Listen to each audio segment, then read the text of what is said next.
Marie-Rose Khadifatou Faye, directrice de cabinet du président de l'Assemblée nationale, M. Ousmane Sonko. Alors déjà, nous sommes très honorés d'être présentes aujourd'hui à cet événement organisé par les femmes sonkoyennes, des femmes courageuses, des femmes compétentes à travers le monde parce qu'elles sont partout dans la diaspora. Elles ont su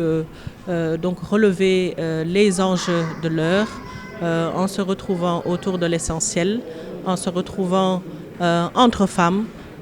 pour être les linguères, les djambars du président Ousmane Sonko. Nous les félicitons, nous les encourageons et nous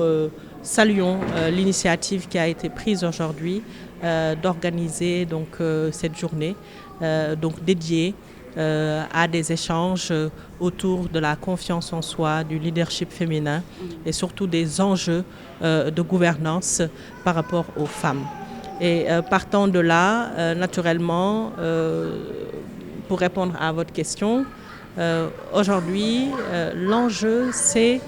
qu'il y ait plus de représentation féminine dans les instances gouvernementales, mais dans les instances de toutes les institutions de manière générale. Et nous constatons naturellement qu'il y a des efforts qui ont été faits, mais ce n'est pas encore suffisant. Il faut encore beaucoup d'efforts, mais surtout que nous puissions encourager les femmes, que nous puissions pousser les femmes à prendre leur place. Parce qu'il ne s'agit pas de concurrencer les hommes, parce que la compétence est là. Aujourd'hui, dans les statistiques que nous avons, les femmes sont meilleures partout. Il y a plus de femmes aujourd'hui dans les universités, il y a plus de femmes dans les centres de formation et il y a plus de femmes qui réussissent dans les entreprises. Il y a beaucoup plus de femmes leaders là où elles sont. Donc ça doit se refléter également dans la société, ça doit se refléter dans la gouvernance de notre pays. Et c'est cela aujourd'hui de cela qu'il est question aujourd'hui. Et je salue justement l'initiative de pouvoir échanger sur cette question, de donner de la force aux femmes pour qu'elles puissent s'affirmer, pour qu'elles puissent,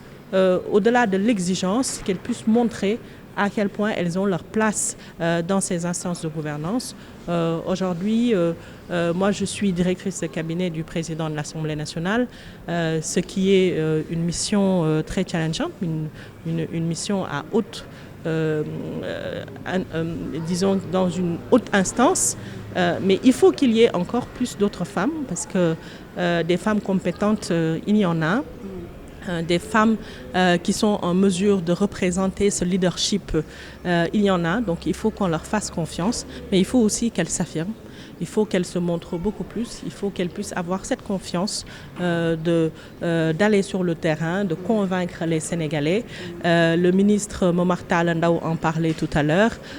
sur la faiblesse de la représentation territoriale des femmes. En tant que maire ou président de conseil départemental. Cela doit changer. Les femmes doivent pouvoir être plus représentatives dans ces instances parce qu'elles ont la capacité. Et c'est cela donc le combat qui est mené et la voie est montrée aussi par les femmes sonkoyennes à travers les initiatives qui sont prises. Cette initiative, cet événement qui permet donc de trouver vraiment des solutions face à cette problématique qui est affichée. Ñu nekk ay jigéeni jàmbaar yoo xamante ni dañu teel a xam seen bopp teel a xam li nga xamante ni mooy seen pas-pas waaye li ñu war a liggéey lii mooy seen place ci société bi ñu jël ko. Parce que ñu nekk ay jigéen yoo xamante ni yàlla may leen ñu dem bitim réew am fa teranga ñu jàpp ni teranga boobu warul yem rek ci ñoom. Dañoo war a xool nan la ñuy def ba fii Sénégal fi nga xam ne fii la ñu sokkeekoo nan la ñuy liggéeyee ba dëkk bi gën a sokkeeku waaye ñu gën ci boole également li nga xamante ni mooy jigéen ñi donc loolu moom moo waral ñoom ñu am taxawaay bu am solo bi nga xamante ni moom la ñu taxawee te gis nañu combat bi nga xamante ni moom la ñuy mëne à travers le projet de PASTEF taxawaayu jigéen lan la ci donc ñu ngi leen di féliciter di leen encourager bu baax a baax ci liggéey bu am solo bi nga xamante ni ñu ngi koy def di leen féliciter également ci événement bi nga xam ne organiser nañu ko ñuy waxtaan ci place bi nga xamante ni jigéen war na ko am ci instance su fa ñuy jiitee fa ñuy décider fa ñuy waxee li nga xamante ni dëkk bi noonu la war a doxee waaye ñuy wax aussi jigéen confiance bi nga xam ne war na ko am pour am taxawaay boobu ba fu góor mën a waxee joxe xalaatam moom it mu mën faa joxe xalaatam ñu boole yëpp àndandoo defar donc loolu dafay am solo bu baax a baax bu fekkee ni gis nañu ni place yu jigéen ci gouvernance société bi naam am na ay effort yu bari yoo xamante ni jot nañu ko gis dafa des lu bare jigéen war nañu ko gën a gis ci place yu mag a mag yi nga xamante ni foofu la ñuy waxee ni ñuy doxalee réew mi loolu dafay am solo bu baax a baax parce que jigéen moom mi nekk ci biir kër gi moom mi nekk ci société bi gën a bari sax ci société bi war na am wàll ci nañuy décider ci société boobu te sax nag bu ñu ko waxee rek jigéen xam-xam bi nga xamante ni wane na ko mën-mën bi nga xamante ni wane na ko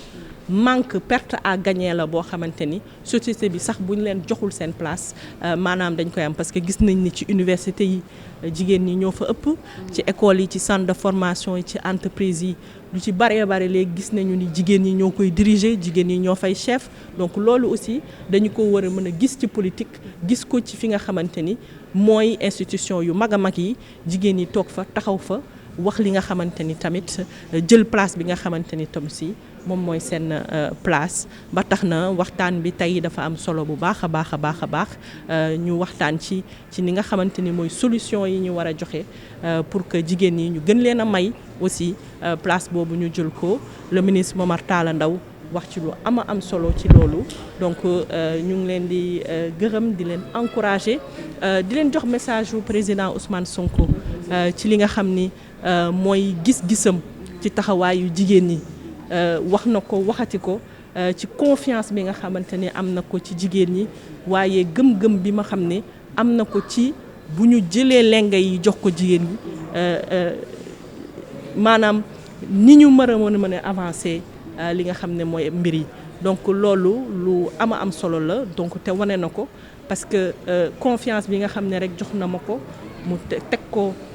ci man day wane ni jigéen ñi am na ci moom yaakaar ak ñeneen ñi nga xam ne ci biir parti bi gis ngeen ay ministres yu jigéen yoo xam ne ba tey ñu ngi leen di ràññee waaye dans les instances aussi du parti te loolu day gën a jëm kanam jigéen ñi dinañu gën a am place ci li nga xam ne mooy parti bi waaye dinañu gën a am place ci li nga xamante ni aussi mooy institution yi gën a mag ci réew mi incha allah jërë ngeen jëf.